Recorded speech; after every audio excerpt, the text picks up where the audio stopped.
লা ইলাহা ইল্লা আনতা সুবহানাকা ইন্নী কুনতু মিনাজ জালিমিন। আসসালামু আলাইকুম। কেমন আছেন সবাই? আজকে ভয়ঙ্কর এক অভিজ্ঞতা শেয়ার করব। গ্রামের উদ্দেশ্যে রওনা দিয়েছিলাম কিশোরগঞ্জ থেকে।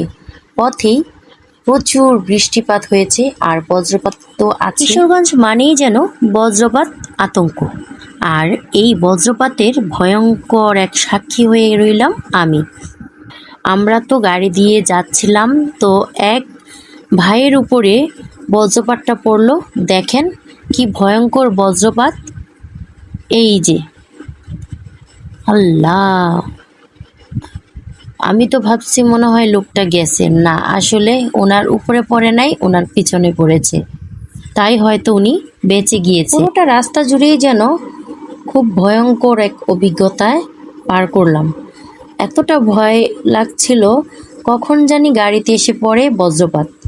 তো এই তো আমাদের গ্রামের বাড়ি, আমরা চলে আসলাম। তো পরদিন সকালবেলা আমি আমার গ্রামের কিছু অংশ ভিডিও করলাম, একটু বের হলাম, ভালো লাগলো।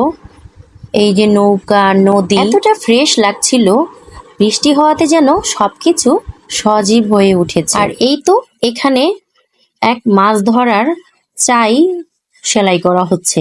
এটা হচ্ছে ম্যাজিক চাই। তো ম্যাজিক চাইটা কিন্তু প্রচুর মাছ আসে, এটা চাইনিজ চাই হয়তো।